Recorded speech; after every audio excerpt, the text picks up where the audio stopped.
Welcome back to everyone. आप सबका हमारे इस यूट्यूब चैनल में हार्दिक स्वागत है। आइए आज फिर कुछ SSC CGL, SSC CHSL, SSC MTS में आए कुछ क्वेश्चंस को सॉल्व करते हैं वन बाय वन। तो यहाँ पे हम लोग का पहला क्वेश्चन है, दो संख्याओं का योग उन संख्याओं के अंतर का तिगुना है, उन संख्याओं का उनका रेशियो क्या होगा। माना वो संख्या क्या है, इससे पहले दो संख्या है उनको मानते हैं। माना वे संख्याएं हैं ए और बी, ए कॉमा बी। अब उनके अंतर का तिगुना, उनका अंतर क्या हो जाएगा, ए बाई ए माइनस बी। हो गया अंतर, अंतर का तिगुना उन उनका योग, उन संख्याओं का योग उनके अंतर का तिगुना है। मतलब ये अंतर है, इसको अगर हम तीन गुना करेंगे तो किसके बराबर हो जाएगा, उनके योग के। यही बोला है उनका रेशियो क्या होगा। तो इसको मल्टीप्लाई कर लेंगे तो थ्री हो जाएगा और ये हो जाएगा minus three B is equal to A plus B. अब इसको क्या करेंगे, इसको इधर ले जाएंगे और इसको इधर ले आएंगे। थ्री ए और एक इधर आ गया, माइनस इज इक्वल टू ये इधर चला गया, एक भी यहाँ पहले था प्लस थ्री बी, तो क्या हो गया, ये आ गया two A is equal to four B. और एक ए अनुपाते बी इज इक्वल टू क्या हो गया, फोर अनुपाते टू। ऐसे हो गया, क्या आ गया, दो अनुपाते वन। इसमें आंसर कौन, ऑप्शन कौन सा सही है, ये ऐसे है। इसमें क्या बोला था, दो संख्याओं का योग उनके अंतर का तिगुना है, तो उनका अंतर, दोनों संख्याएं मानते हैं ए और बी है, तो उनका अंतर होगा ए माइनस बी। उनके उनके अंतर का तीन गुना क्या है, उनका योग है, तो उनका योग ए प्लस बी होगा, उनका अंतर होगा ए माइनस बी। तो उनका अंतर जो है उनके योग का तीन गुना है, तो इसलिए थ्री से मल्टीप्लाई कर देते हैं अंतर में, और इसको मल्टीप्लाई करेंगे three into A, three A three into B minus three B is equal to A plus B. अब क्या होगा, ये थ्री है, थ्री ए को इधर ए को लाके माइनस कर देंगे तो टू ए आ जाएगा, इधर वो फोर बी हो जाएगा, और फिर इसका रेशियो ले लेंगे, रेशियो आ जाएगा दो अनुपाते वन, ये इसका आंसर आ जाएगा। फिर है ना, दो संख्याओं का योग 80 है, उनका अंतर 8 है, दोनों संख्याओं का अनुपात क्या होगा। अब मानते हैं, क्या मानते हैं, माना वे संख्याएं क्या हैं, ए बी। अब वो दोनों संख्याएं ए और बी हैं। अब क्या बोला, उनका योग 80 है, मतलब A plus B is equal to 80। ये हो गया इक्वेशन नंबर वन, मान लेते हैं, ठीक है। अब क्या बोला है दूसरा, उनका अंतर 8 है, मतलब A minus B is equal to 8। अब उनका अनुपात बोला, पहले संख्या याद कर लेंगे। तो ये दोनों इक्वेशन, जो ये दो इक्वेशन है, ये एक है ये दो है, इन दोनों इक्वेशन को अगर हम जोड़ेंगे तो यहाँ पे ए की वैल्यू आ जाएगी। जोड़ने पे क्या होगा, ए प्लस टू, इक्वेशन एक और दो को जोड़ेंगे तो यहाँ से ये माइनस में ये दोनों कट जाएगा, यहाँ पे अगर टू ए, इसको और इसको जोड़ लेंगे, ये प्लस में माइनस में, तो बी जीरो हो जाएगा। तो two A is equal to क्या हो जाएगा, 80 और 8 88, और ये हो जाएगा two A is equal to 88। तो ए इज इक्वल टू क्या आ जाएगा, ए इज इक्वल टू आ जाएगा, ए इज इक्वल टू क्या आ जाएगा, ए इज इक्वल टू आ जाएगा 44। ए इज इक्वल टू 44 आ गया। अब बी का वैल्यू निकालना है, तो ए की वैल्यू अगर हम यहाँ रखेंगे 44 में, तो बी की वैल्यू आना जाएगी। ए की वैल्यू अगर हम पुट करेंगे किसमें, इक्वेशन नंबर वन में, यहाँ पे ए की वैल्यू अगर पुट करेंगे 44, तो बी इज इक्वल टू क्या हो जाएगा, 80 माइनस ये वाला ए 44, ए की वैल्यू जो होगी इधर जाके माइनस हो जाएगी, तो कितना आ जाएगा 36। तो यहाँ से आ जाएगा बी बराबर 36। ऐसे ये बी बराबर 36 कैसे आया, इसकी वैल्यू हम लोग ए की वैल्यू इसमें रख दिए, किसमें, इक्वेशन नंबर वन में। यहाँ से बी की वैल्यू 36 आ गई। अब ए और बी की वैल्यू आ गई, और ए और बी की वैल्यू आ गई, तो दोनों का अनुपात क्या है, ए अनुपात ए बी। तो 44 ए की वैल्यू है और 36 है बी की, ये हो जाए 4 9 36, 4 11 ही 11 अनुपाते बराबर क्या हो जाएगा, 11:9। किसका हो जाएगा 11:9, ये है, ये ऑप्शन सही है, ठीक है। फिर नेक्स्ट, एक धनात्मक संख्या से चार कम करने पर वह उसके व्युत्क्रम का 21 गुना की होगा, व्युत्क्रम की 21 गुने के बराबर हो जाती है। एक धनात्मक संख्या से चार कम करने पर वह उसके व्युत्क्रम के 21 गुने के बराबर हो जाती है, वह संख्या क्या होगी। अब मानते हैं, क्या मानते हैं, माना वह संख्या एक्स है, ठीक है। वो जो संख्या, वो धनात्मक संख्या क्या है, एक्स है। अब इसमें क्या होता है, बराबर हो जाती है, ठीक है। किसके बराबर, पहले से लगा लेते हैं सीधा सीधा डायरेक्ट, बराबर किसके बराबर हो जाती है, उस धनात्मक संख्या से 4 कम करने पर वह संख्या उसके व्युत्क्रम के उस धनात्मक से 4 कम करने पे, तो क्या होगा, वो धनात्मक संख्या क्या थी, x थी, x माइनस 4 कम करने पर वह संख्या उसके व्युत्क्रम, व्युत्क्रम क्या होता है, 1/x हो जाता है। किसी भी संख्या का व्युत्क्रम मतलब उसको 1/, में लिख देते हैं। ये जो x था संख्या, उसको उसका व्युत्क्रम क्या हो जाएगा, 1/x। तो उसके व्युत्क्रम के 21 गुने के बराबर, मतलब इसमें 21 का गुणा करेंगे तो इसका जो ये आएगा उस संख्या का 4 घटाने पे दोनों हो जाएगा बराबर। तो ये बराबर हो जाएगा तो क्या हो जाएगा, x minus 4 is equal to 21/x। इधर से मल्टीप्लाई हो जाएगा तो क्या हो जाएगा, एक्स स्क्वायर माइनस 4x और is equal to 21, X square minus 4x minus 21 is equal to 0। ऐसे हो गया। अब इसको क्या करेंगे, इसको कर देंगे x square minus 7x plus 3x, गुणनखंड इसको कर दे रहे हैं, माइनस 21 इज इक्वल टू 0। यहाँ से x हो गया कॉमन, x माइनस 7 हो गया, यहाँ पे प्लस 3 कॉमन, x माइनस 7 हो गया इज इक्वल टू 0। यहाँ से x प्लस 3, ये 0 नहीं हो सकता क्योंकि माइनस में वैल्यू नहीं आ सकती, इसलिए x minus 7 is equal to 0 और x इज इक्वल टू क्या आ जाएगा, 7। x की वैल्यू क्या आ जाएगी, 7। 7 कौन सा ऑप्शन है, ये वो संख्या कौन सी है, 7 है। नेक्स्ट इसको यहाँ से भी हम लोग डायरेक्ट आंसर देख सकते थे, यहीं से जो जहाँ जो भी संख्या यहाँ पे माइनस आएगी, ऐसे अगर कोई भी संख्या इधर माइनस आ रही है और इधर वाला यहाँ पे प्लस आ रहा है, तो हम लोग यहीं से डायरेक्ट समझ सकते हैं कि ये जो संख्या होगी ये डायरेक्ट उसके एक्स की वैल्यू आ जाएगी, क्योंकि ये दूसरी जो प्लस में होगी, प्लस वाली इस पे इक्वल टू के बाद जाएगी तो माइनस हो जाएगी, इसलिए हम लोग यहीं से समझ सकते थे कि ये 7 ही आने वाला है यहाँ से डायरेक्ट। एक्स स्क्वायर के बाद अगर यहाँ पे माइनस है और यहाँ प्लस आ रहा है तो यही जो माइनस वाली आएगी, यहाँ जो भी माइनस आएगा, अगर दोनों माइनस आएगी तो दोनों वैल्यू आ जाएगी, नहीं तो अगर जो भी माइनस आएगी उसके अलावा एक ही अगर माइनस आ रही है इसमें और इसमें, तो यहाँ वाला जो पोजीशन का माइनस में रहेगा वही हो जाएगा आंसर। जैसे यहीं से हम लोग देख सकते थे कि 7 ही आएगा, तो आया भी 7 ही। नेक्स्ट कौन सा क्वेश्चन है, दो संख्याओं का योग 77 है, उनका अनुपात 6:5 है, उनका अंतर क्या होगा।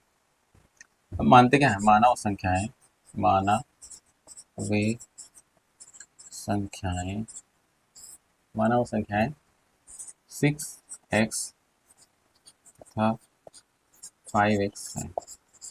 6x और 5x ही क्यों माने, क्योंकि उनका अनुपात यही है, 6 और 5 का अनुपात है, तो जो भी संख्या होगी वो पहली संख्या है वो 6 से मल्टीप्लाई करने के बराबर आएगी, दूसरी संख्या 5 से मल्टीप्लाई करेंगे, मतलब उनका अनुपात ऐसे ही है। का अनुपात है उनका अनुपात 6:5 है, इसलिए हम लोग संख्या भी वही लेते हैं, 6x और 5x। अब क्या बोला है, उनका योग 77 है, तो 6x एक संख्या हो गई प्लस 5x दूसरी संख्या, बराबर हो गया 77।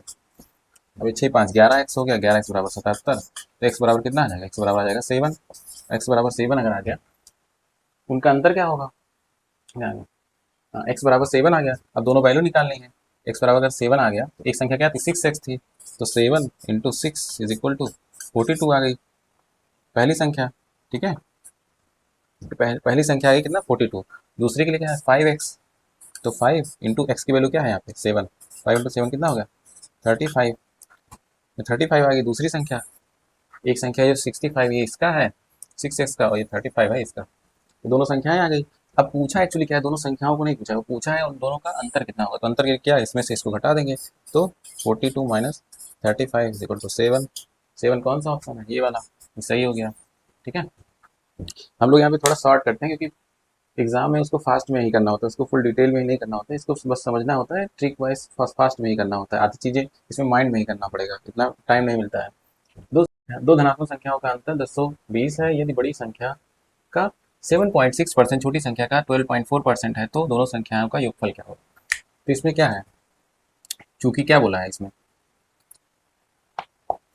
चूंकि बोला है बड़ी संख्या क्या है, बड़ी संख्या, इसको संख्या ये समझ रहे हैं, शॉर्ट में लिखा है, बड़ी संख्या गुणे कितना, बड़ी संख्या का कितना परसेंट, 7.6, ठीक है।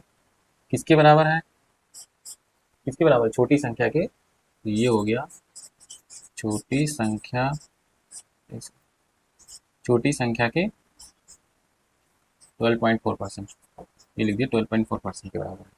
तो इससे अगर रेशियो निकालेंगे तो ये छोटी संख्या इधर ले आएंगे तो क्या हो जाएगा, इसीलिए बड़ी संख्या ये इसके नीचे इसको ले आएंगे, क्या हो जाएगा, छोटी छोटी, बड़ी संख्या और छोटी संख्या का रेशियो क्या हो जाएगा, is equal to 12.4 divide by 7.6। ठीक है, अब ये 4 से अगर डिवाइड करेंगे तो ये आ जाएगा 19/31 आ जाएगा। ठीक है, क्यों आएगा, क्योंकि इसको सबसे पहले हम लोग क्या करेंगे, इसको 10 से मल्टीप्लाई करेंगे। 10 से मल्टीप्लाई करने के बाद क्या हो जाएगा, ये हो जाएगा 124 और ये हो जाएगा 76। तो 4 से डिवाइड करेंगे तो 19, 19 चौक 76 और ये कितना होता है, 31 चौका 124। तो ये जो रेशियो आ जाएगा, ये आ जाएगा टोटल 31 रेशियो 19 का।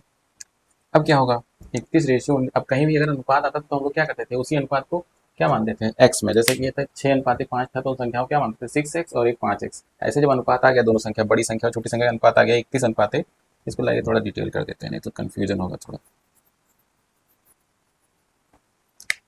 ये जो है ये 124 है, ये है 100, ये 104 ही है, इसको भी साफ करते हैं तो कन्फ्यूजन हो जाएगा।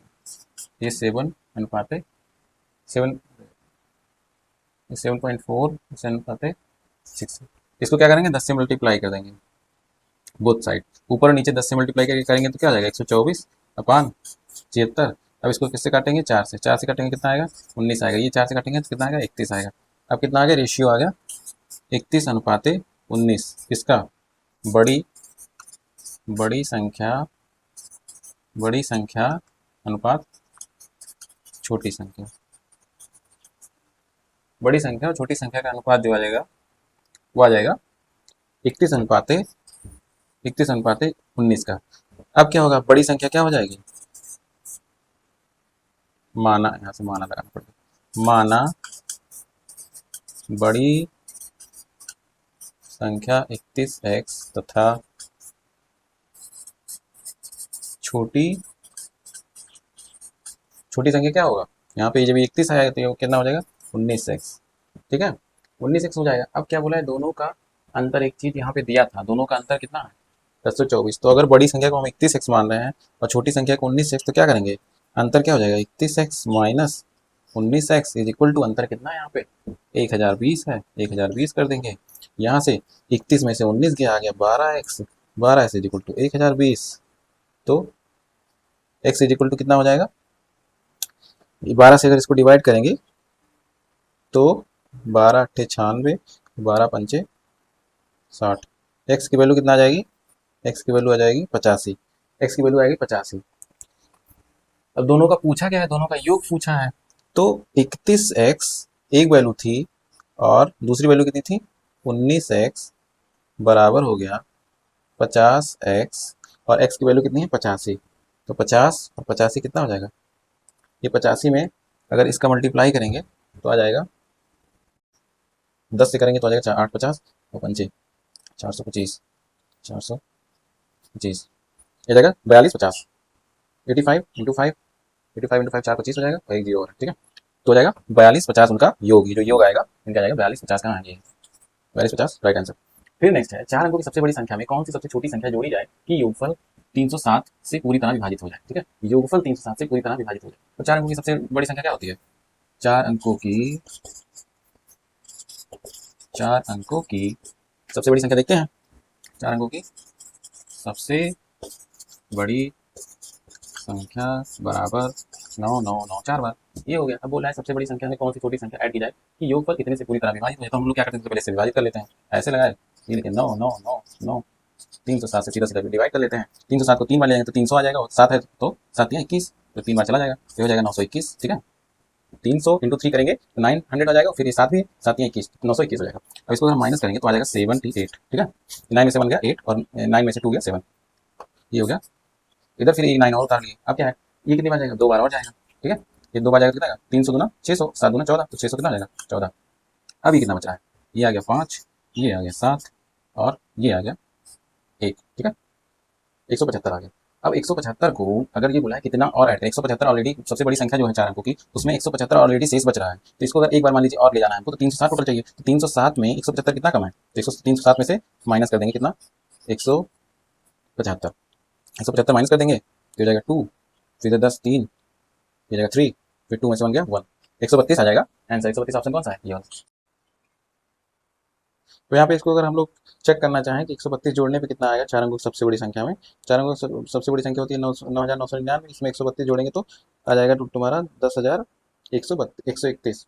9 2 11, एक बच रहा है, फिर 9 3 12, एक 13 हो गया, एक बच रहा है, 9 1 10, एक 11, एक बच रहा है, फिर 9 और एक 10, 10,131। लेकिन आंसर यही सही, क्योंकि पूछा है कितना और ऐड करें, 132 ही ऐड करेंगे तो आ जाएगी इतनी वैल्यू, यही वैल्यू कट जाएगी, वही पूछा है कौन सा भाज्य कट जाएगा। एक भाग एक भाग के प्रश्न में एक विद्यार्थी ने 63 के बदले 36 के बदले 63 को भाजक के रूप में लेता है, उसका उत्तर 24 है, 24 था, सही उत्तर ज्ञात कीजिए। अब सीधा ऐसे लिखते हैं, ठीक है।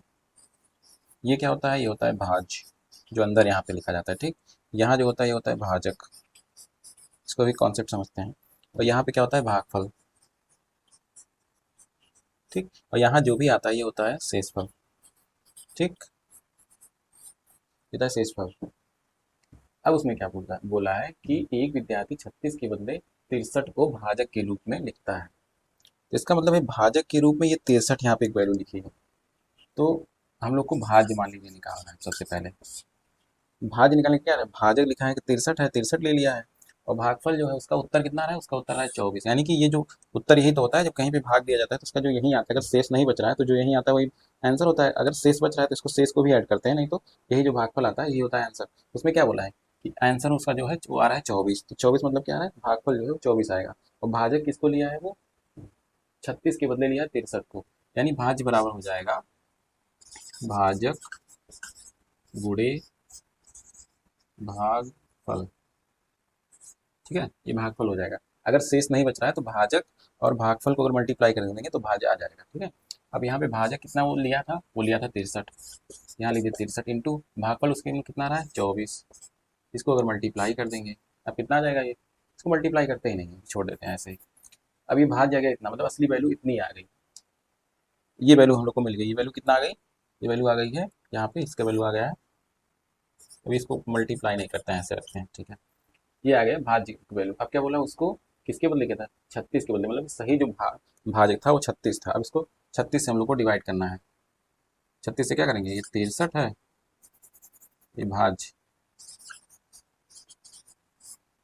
ये भाज्य हो गया, भाज्य डिवाइड बाई भाजक। भाजक यहाँ पे क्या था, एक्चुअल में 36 है, तो जब भाज्य को 36 से डिवाइड करेंगे तो भागफल क्या आ जाएगा, ये भागफल है, असली भागफल आ जाएगा। तो भाज्य यहाँ पे क्या आया था, भाजफल आया था, ये इसको मल्टीप्लाई नहीं लिख रहे हैं हम लोग, वैसे ही भी लिखे हैं, तो इसको ताकि इजी रहे। ये हो गया। भाजक क्या है, एक्चुअल भाजक क्या था, सीधा 36, 36 से काट देंगे तो 12 दूना 24, 12 3 36, और 3 से इसको काटेंगे 21 3 63, और ये 21 दूना 42, ये आ गया आंसर। 42 कौन सा है, ये है ऑप्शन। इसको अगर नहीं समझ में नहीं आ रहा है तो इसको कैसे समझ सकते हैं, एक बार दोबारा समझा देता हूँ। एक प्रश्न में एक विद्यार्थी ने 36 के बदले 63 को भाजक के रूप में लेता है, मतलब यहाँ पे लेना उसको 36 था, लेकिन वो जब 63 ले लेता है तो 63 लेने पे यहाँ पे उसको 24 आता है। तो इसको ज्ञात करने के लिए, अगर यहाँ पे 63 है, यहाँ पे 24 है, तो इसको ज्ञात करने के लिए हम इसको मल्टीप्लाई नहीं कर देंगे। अगर शेषफल की कोई बात नहीं, शेषफल नहीं बचा है, इसको ज्ञात करने के लिए जब हम 63 और 24 का मल्टीप्लाई कर देंगे, इसको हम लोग मल्टीप्लाई बस इतना ही कर रहे हैं, इसको पूरा मल्टीप्लाई वैल्यू नहीं निकाल रहे, इतना लिख रहे हैं ताकि बाद में कटने लायक रहे, क्योंकि यहाँ पे ये जो 36 है इससे कट जा रहेगा। तो अब ये हम लोग का जब भाज्य आ गया, तो हम लोग एक्चुअल जिससे हमको करना था 36 से, 36 से कर देते हैं, तो 36 से इसको कहाँ यहाँ किए डिवाइड, यहाँ 63 × 24, भाजक क्या है, असली भाजक, यहाँ लिख सकते हैं भाजक, सही वाला, सही लिखिए, क्या लिखे, ये जो भाजक है इससे 36 से भाज कर देते हैं तो ये कट जाता है, ये 24, 12 दूना 24, 12 3 36, 3 से इसको काटे, 3 से 21 3 63, 31 दूना 42, 42 आ गया आंसर। बस यही है, पहले जो जिससे किया है जो आया उस हिसाब से हम लोग ये निकालते हैं भाज्य। भाज्य जब निकल गया इतना भाजफल आ रहा है, इसी को सही वाले भाजक से हम लोग डिवाइड कर देते हैं, तो तुरंत सही वाले भाजक से, जैसे यहाँ 36 से डिवाइड करेंगे तुरंत आ जाएगा 42 आंसर। यही चीज पूछा है कि उत्तर सही आंसर क्या होगा, सही आंसर मतलब ये भागफल, ये 42 जो है वो सही भागफल आ जाएगा। इसी के साथ ये सेशन यहीं पे समाप्त होता है, मिलते हैं अगले वीडियो में।